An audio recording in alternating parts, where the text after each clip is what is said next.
Il y a une autre époque en même temps qui est intervenue, c'est 68. Alors bon, le livre, quand même, le roman de Burgess précède cette époque-là, mais il est évident que Kubrick, quand il pense à faire ce film, il le fait évidemment en référence à ce qui vient de se passer. Et en même temps aussi à ce qui se passe. Là, on est à l'époque, bon, bien sûr, de 68, mais aussi à l'époque des Rolling Stones, des Beatles, de cette mode très anglaise qui est de s'habiller à une époque ancienne, etc., qui est très présente dans le film. Et on s'aperçoit quand on analyse ou quand on regarde l'œuvre de Kubrick, que ce n'est pas une œuvre qui fait des films, un film par-ci, un film par-là, mais qu'en réalité c'est une œuvre qui est parfaitement conçue sur une réflexion, bon, osons carrément dire, sur l'humanité et évidemment sur l'histoire même de l'humanité. Il y a, en dehors de Spartacus, qui est un film un peu à part, dans le sens où c'est son acteur, Kirk Douglas, qui voulait faire ce film, et, bon, et donc il fait Spartacus, qui est un bon film d'ailleurs, mais enfin, qui n'est pas un film réellement Kubrick. Tout son cinéma est un cinéma qui travaille sur les 3 derniers siècles, c'est-à-dire depuis le XVIIIe siècle jusqu'à aujourd'hui. Si vous prenez ce film, la référence qui est donnée par le costume, qui est par ailleurs aussi la chose présente dans la société anglaise, où le côté snob anglais, le côté des jeunes gens anglais s'habiller à la romantique, mais pas n'importe quel romantisme.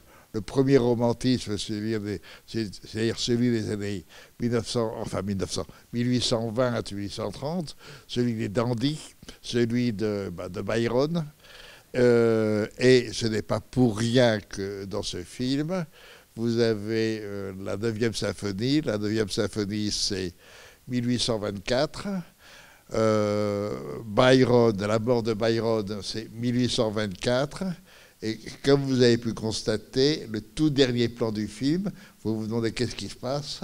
D'un seul coup, c'est une rangée de romantiques 1820 de cette époque-là, donc du premier romantisme, où de chaque côté d'une espèce de tombe ou de fosse, on regarde un couple qui fait un peu de va-et-vient.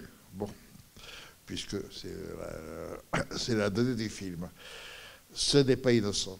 Ce n'est pas innocent, et justement va arriver le film suivant, Barry Lyndon, qui est lui au XVIIIe siècle, et qui raconte une histoire qui justement donne qui donne une référence à qui donne pas une référence puisqu'il est fait après, qui continue, si on veut, une idée qui est dans Orange Mécanique, mais qui est déjà aussi dans 2000 ans d'espace. Dans 2000 ans d'espace, certes, vous n'avez pas le XVIIIe siècle, vous l'avez dans un film précédent encore, dans Le Sentier de la Gloire. Dans Le Sentier de la Gloire, vous l'avez parce que le quartier général des généraux, alors que les soldats sont dans les tranchées, le quartier général des généraux sont dans un château du XVIIIe siècle, et dans une espèce de salon où il y a des tableaux à la Fragonard, à la Watteau, etc. C'est-à-dire que le XVIIIe siècle reste une référence extrêmement précise chez Kubrick, et on la retrouvera même dans son dernier film avec l'espèce de bal vénitien qui est dans le dernier film. Enfin bon, ce qui est intéressant chez lui, c'est justement de faire une sorte de démonstration dans ce film-ci qu'il y a une époque qui a été celle du romantisme, et que ce romantisme a abouti à une société qui devient la société d'aujourd'hui et qui est une société qui, finalement, au nom de la liberté, de l'amour, etc., finalement réduit cette liberté, réduit surtout cette idée de l'amour romantique à quelque chose de purement physique et quelque chose qui n'est que de la violence et que du désir immédiat. D'où l'importance de l'idée du sexe, et en particulier du sexe masculin dans le film, puisque c'est un film sur la violence, et évidemment porté sur la violence masculine. Ce n'est pas pour rien que le meurtre de la dame sera fait avec une énorme phallus, qui est une grande œuvre d'art moderne. Bon. Et que dès le départ, avec leur nez, vous avez cette idée du phallus, et cette idée du phallus qui est présente dans tout le film, et qui est justement le signe de la violence, mais qui est aussi le signe du besoin même de la vie. La vie passe par cette violence sexuelle. Et tout le film va être fait justement sur comment empêcher cette violence, comment empêcher finalement le sexe en retournant les choses, en faisant que tout ce qui est de l'ordre des pulsions devient quelque chose de terrible à supporter, et donc la violence est retournée. Donc tout le film est travaillé sur une donne, la jeunesse, une jeunesse qui se croit libre et qui veut se donner la joie de faire ce qu'elle veut. Et là, il y a tout le côté 68 qui est présent, cette idée-là. Et puis ensuite, le retournement avec la punition, avec l'élimination par la science, comment arrêter la violence, mais simplement en empêchant ce qui est le propre même de la vie, c'est-à-dire justement cette violence fertile et cette violence qui est celle de la sexualité, donc celle qui donne la vie, et à la fin, tout ça étant récupéré par une société qui maintenant va établir ses lois, et des lois qui empêchent au fond la liberté, qui empêche, qui était, comme on le dit à un moment, totalitaire. On arrive à une sorte de démonstration à la fin du film que ce mouvement révolutionnaire de 68 porte quand même quelques petits dangers, et que récupérer d'une certaine façon, ça peut être dangereux. C'est pour ça que ce dernier plan ne s'explique absolument pas si on ne comprend pas que c'est une réflexion sur 2 siècles d'histoire et où risque d'aller la société. Donc c'est pour ça que ce plan où vous avez tous ces gens habillés en 1820, à l'époque romantique, et qui regardent, je répète, le va-et-vient, le grand amour romantique qui est réduit à le va-et-vient. Bon, pour parler crûment, la baise, point final. C'est un film qui, comme tout Kubrick, c'est lucide, c'est direct, c'est violent et c'est pessimiste. Bon, mais ça, il faut le comprendre. Et c'est un film qui, justement, n'a pas été compris au moment de sa sortie. Au moment de sa sortie, le film a fait scandale à cause de sa violence, qui est tout à fait normale, mais n'a pas été compris dans son sens véritable. Il n'empêche que n'importe quel spectateur, quand il voit le film, ne peut pas, alors là c'est impossible de rester indifférent. C'est un film choc. Et on peut être choqué violemment. Bon, ça c'est une chose que je n'aurais peut-être pas dû faire, mais enfin on me l'a demandé de le faire. J'ai présenté ce film récemment, enfin il y a 6 mois, dans une classe de seconde première et terminale dans un lycée. Et il y a eu 3 ou 4 personnes qui se sont, enfin 3 ou 4 jeunes gens, jeunes filles, qui se sont senties très mal à l'aise. On peut mal le vivre, le film. En même temps, il est évident qu'il est fait qu'il est fait réellement sur la violence même, dans la manière de tourner, de filmer, de serait-ce que déjà introduire quelque chose de l'expressionnisme qui est la grimace, et donc c'est très grimacé par les acteurs, avec évidemment celui qui est pour ça le meilleur de tous, c'est l'écrivain qui a un jeu de grimace absolument admirable, mais tout le monde est dans la grimace, et donc plus personne dans le film n'est en relation directe avec les autres.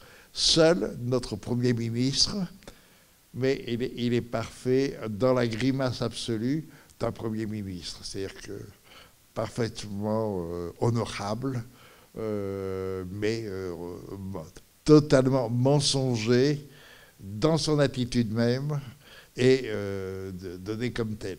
Bon, alors, sinon vous avez par exemple la grimace du gardien-chef qui a admirablement interprété, etc.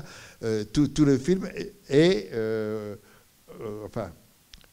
fait pour provoquer le spectateur, et évidemment le jeu de la grimace à l'intérieur du film, que vous n'avez pas dans d'autres films de Kubrick, hein, mais que là, on voit qu'il s'amuse à fond à la manifester, à la jouer, etc.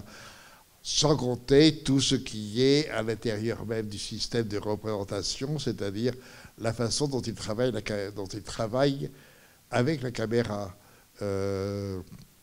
Je pense en particulier au moment du meurtre de notre femme gymnaste et en même temps totalement libérée, et qui se fait tuer par un sexe, enfin par une espèce de phallus artistique. Toute cette scène est vraiment filmée en caméra portée sur l'épaule, et accompagnant les mouvements des personnages, de telle façon que vous avez une sorte de représentation où tout est brisé, tout est violent, tout est étrange. Mais vous avez comme ça, à l'intérieur du système du film, énormément de variations. Bon, par exemple, le moment où notre jeune homme, qui d'ailleurs apparaît à ce moment-là habillé en costume 1820, rappelez-vous, il arrive une espèce de je sais pas quoi, de drugstore un peu, et il drague 2 filles, et d'un seul coup, sa chambre, est en hyper accéléré, le va-et-vient à 1, 2, 3, habillé, déshabillé, etc., à toute vitesse. Bon, c'est-à-dire que là encore, l'acte sexuel et le désir sexuel réduit à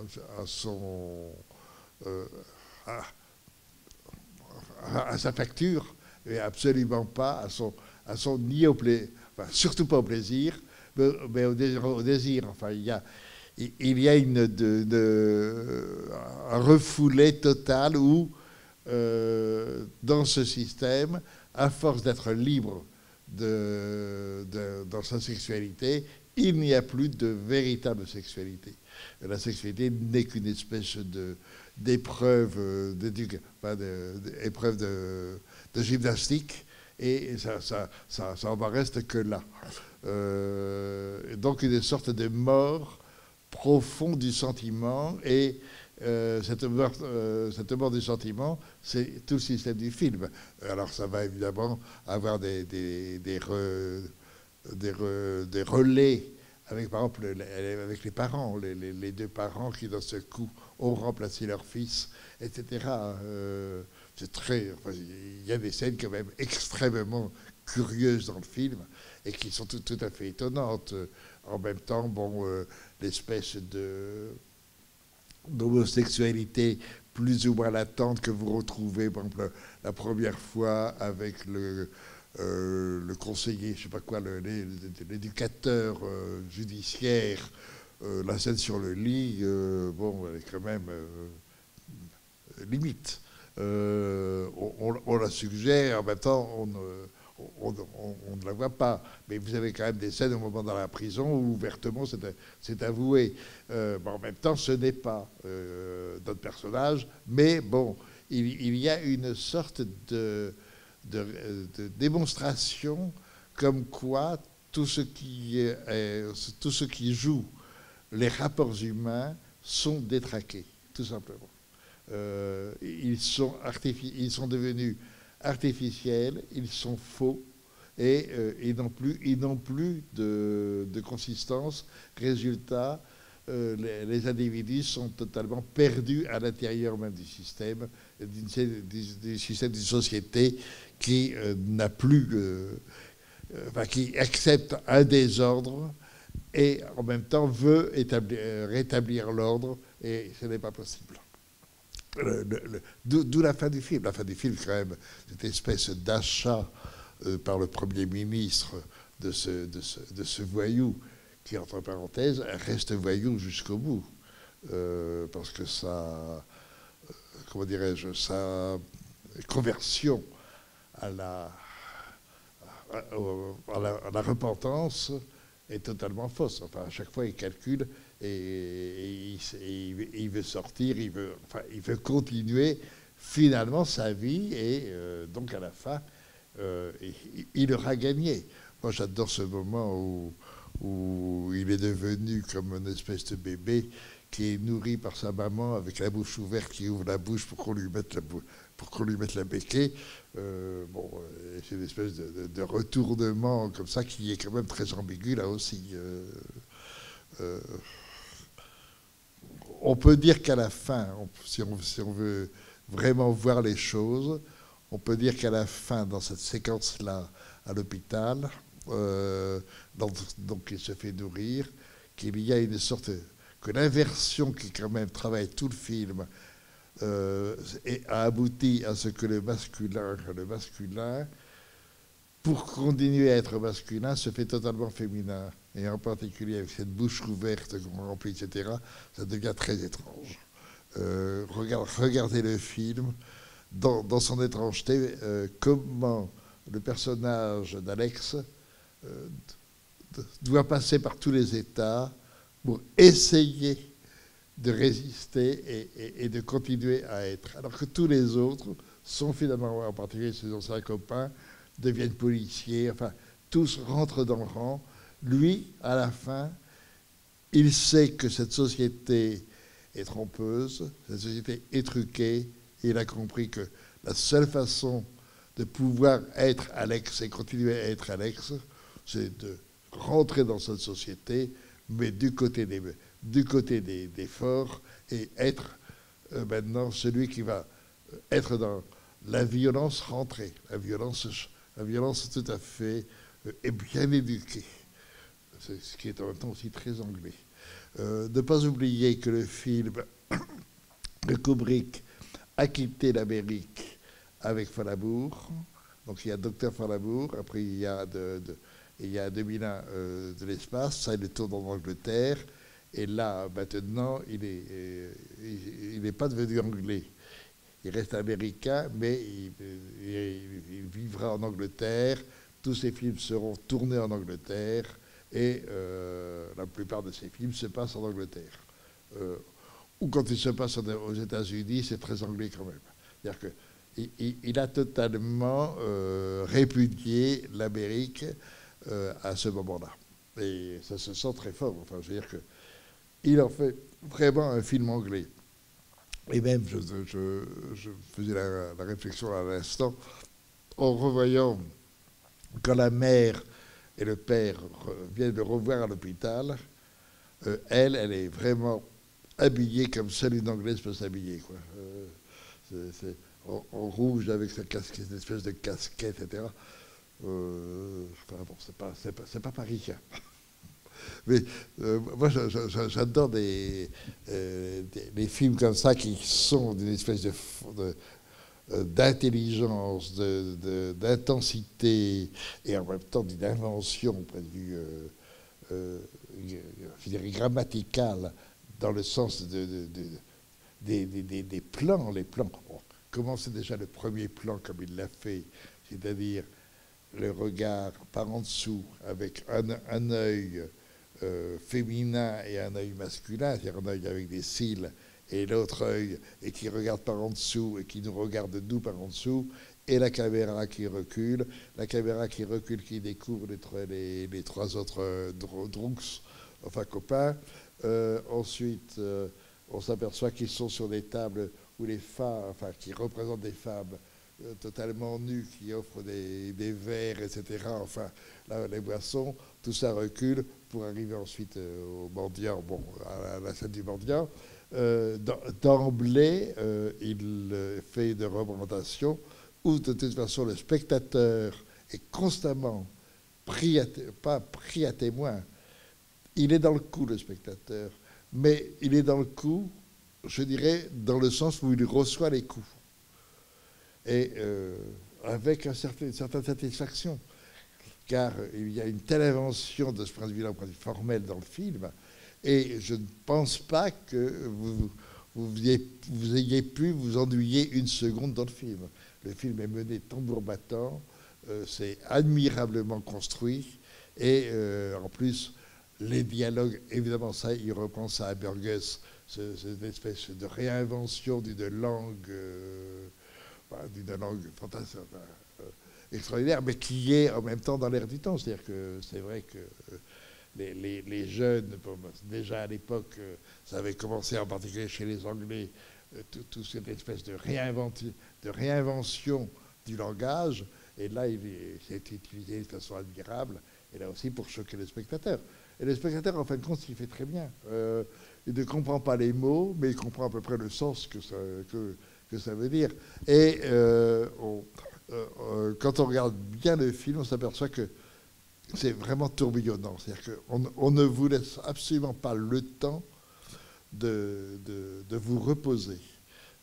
Il y a une tension qui est en même temps aussi donnée, je répète, non seulement par la grimace, mais aussi par l'extrême tension que les acteurs mettent dans le personnage.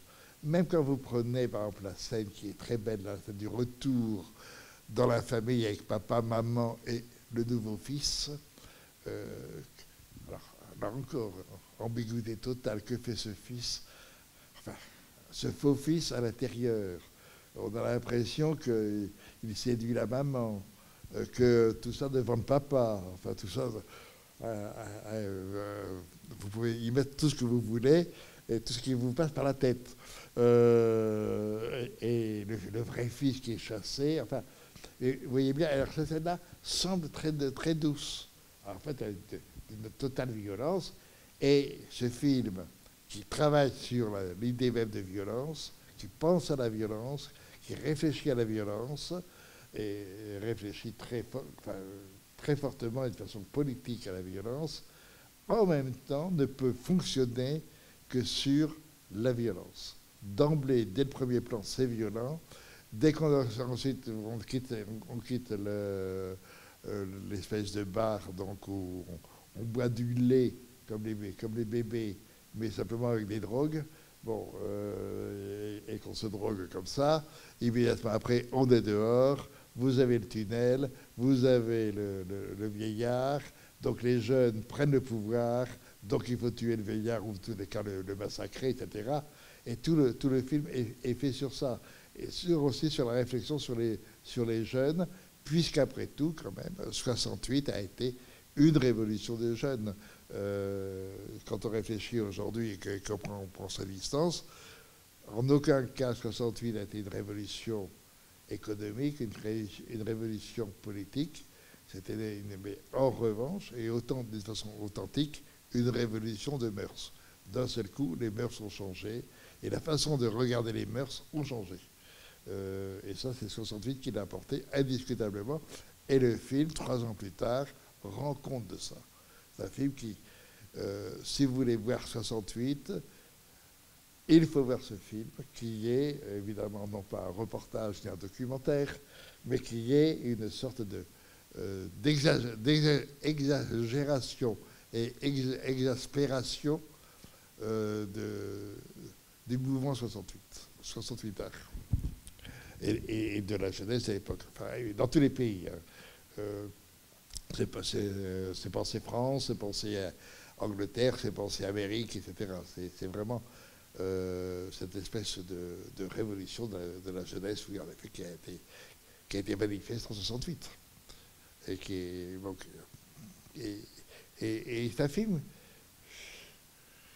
qui n'est pas contre cette révolution, mais qui en voit quand même les limites. Et l'exagération même de cette révolution, cette espèce de pensée que les jeunes ont tous les droits, ça ne pouvait pas continuer. Il y avait forcément quelque chose qui était impossible. Et c'est un peu ce que le film montre. Alors, à part ça, évidemment, aussi, l'admirable interprétation de McDowell, d'Alex, qui est magnifique. Et puis les autres aussi. Enfin, moi, c'est un film que plus on le voit, plus on l'adore, ce film. Mais c'est pas évident la première fois. Pour ceux qui l'ont vu pour la première fois, c'est pas évident. Comment? Mais c'est très... Oui, mais ça... Il faut assumer la violence. Je ne dis pas accepter, mais l'assumer. C'est pas évident. Moi, il y a une question oui, pardon. qui m'interpelle dans ce film, c'est le rapport à la psychiatrie. Parce que dans les années 70, on a commencé à découvrir les neuroleptiques. Et en fait, dans ce film, la démonstration qu'ils font, c'est quand même pas une injection de sérum dans l'œil, mais bon, on va au-delà dans la pensée. Entre parenthèses, c'est peut-être pour un spectateur qui voit le film pour la première fois, le moment le plus difficile à voir. Parce que vraiment, le truc dans l'œil avec les gouttes dans l'œil et les yeux comme ça. Mais maintenant, en Angleterre, les jeunes, ils font ça. Ils se mettent de la vodka dans l'œil. Oui, qu'est-ce que vous voulez? Kubrick était bien en avance sur son temps. Voilà. Oui, mais en même temps, ce qu'il montre, c'est cette espèce de guérir en tuant ce qui est l'essentiel. De ne pas accepter que la violence est nécessaire à la vie et à l'être humain. Naître est une violence, de toute façon. Et d'emblée, la violence est présente. Mais accepter toutes les violences, non. Bon, voilà. Le fait de ce point de vue-là pose un vrai problème. Jusqu'où peut-on aller? Car de toute façon, c'est un jeu de va-et-vient. La violence des jeunes, ensuite ça devient la violence de la société. Mais elles sont aussi violentes l'une que l'autre. Je dirais simplement que celle de la société est pire parce qu'elle a le pouvoir, alors que celle de la jeunesse, elle a l'espèce de liberté, quoi. De liberté qui n'est pas forcément heureuse, mais il y a une liberté, alors que celle de la société n'a aucune liberté. Et je trouve remarquable, et encore admirablement filmé, la séance de démonstration, la séance sur scène de la guérison d'Alex, qui est terrible, entre celui qui le bat et en plus la femme admirablement nue qui détruit totalement son désir sexuel, qui le réduit. Et en plus, évidemment, après, là, qui est l'élévation totale de l'individu, qui devient lui-même un instrument de torture. Oui, pardon, je pense qu'il y a quelqu'un qui voudrait...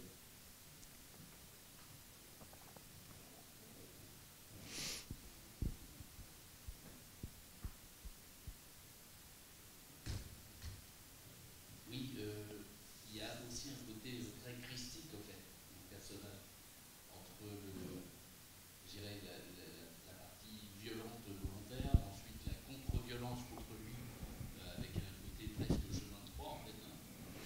Oui.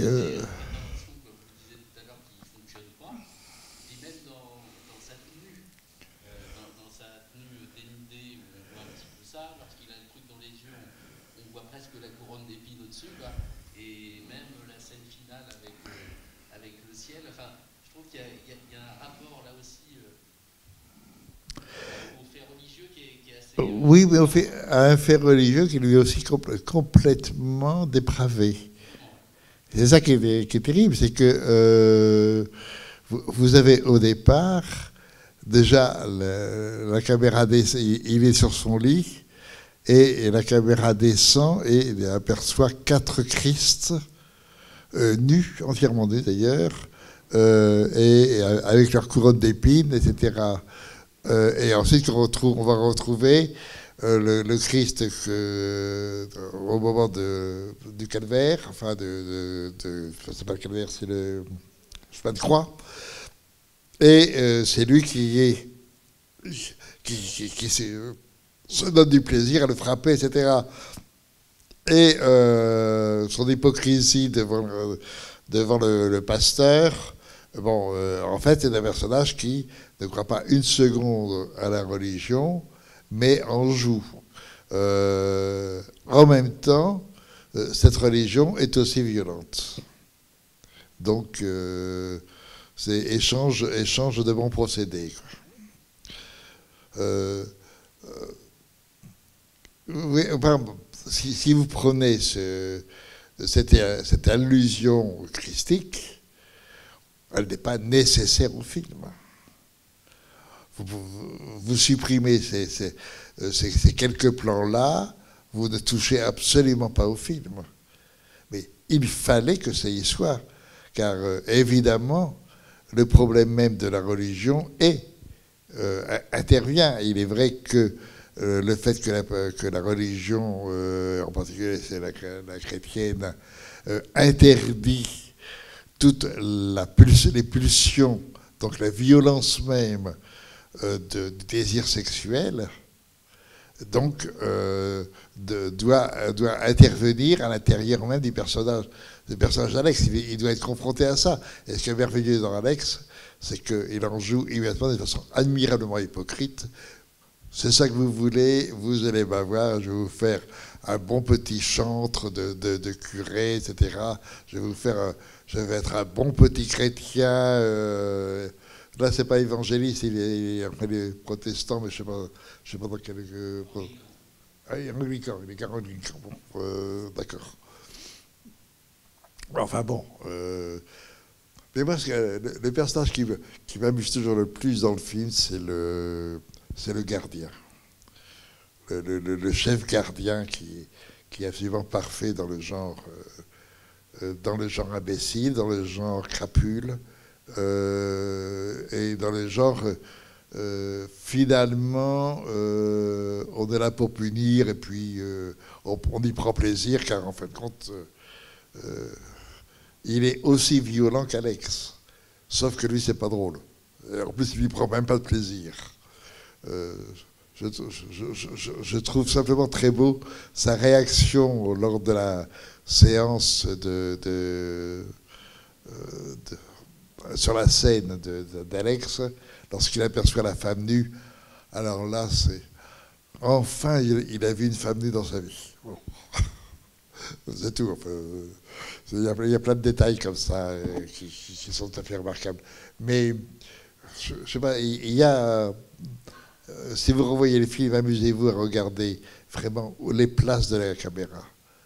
La caméra est toujours placée d'une intelligence et toujours, en fin de compte, pour travailler la violence.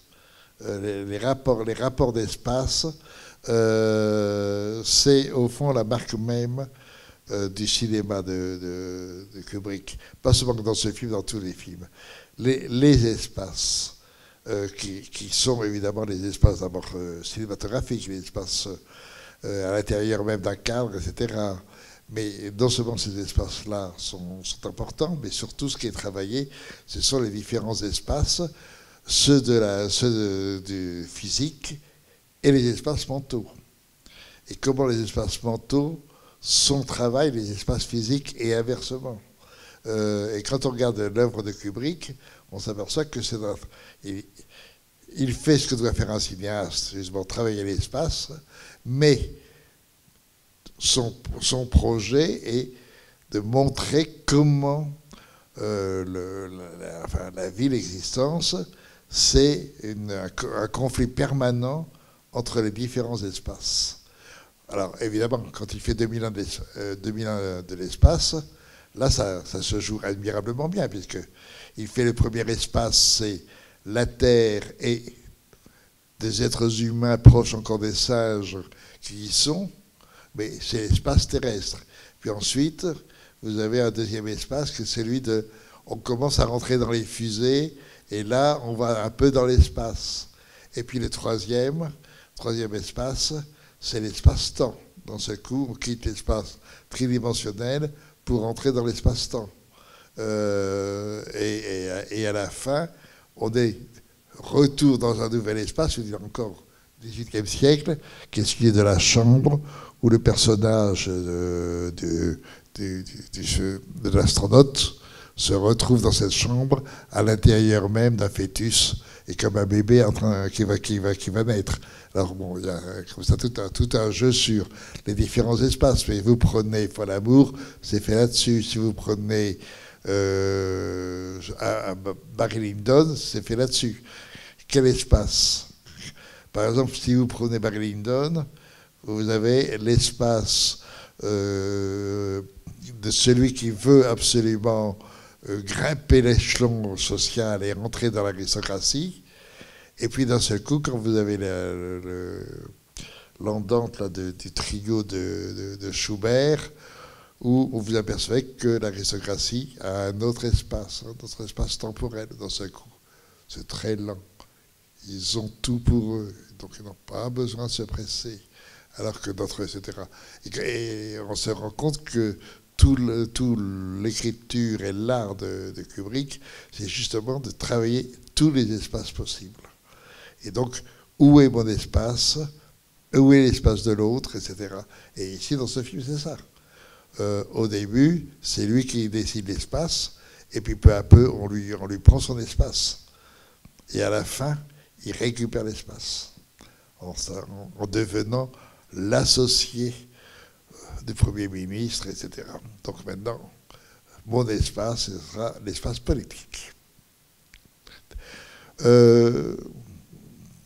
C'est là où, vous voyez, en définitive, pour voir le cinéma, vous direz c'est la même chose dans les autres arts. Il faut voir l'écriture. Je l'ai déjà dit, je ne fais que le répéter. Et c'est l'écriture qui dit ce que vraiment signifient les choses. Et chez Kubrick, c'est d'abord par la nécessité même du cinéma qui est un art de l'espace, puisque vous êtes obligé de remplir le même cadre pendant 1 heure, 2 heures, 3 heures, le même espace. Comment travailler cet espace-là par d'autres espaces? Et donc, faire une dramaturgie des espaces qui sont mis en cause. Et ici, c'est admirablement fait. C'est directement le jeu même cinématographique qui vous est proposé. Voilà, je crois qu'on va peut-être... Et là, en tout cas, pour ceux qui voient le film pour la première fois, un bon conseil, revoyez-le et tâchez de le revoir surtout en film, parce que ce n'est pas des films à voir en DVD, ça. C'est pas que ce ne soit pas utile, mais en DVD, vous perdez justement le rapport d'espace, en fait. Voilà, merci beaucoup.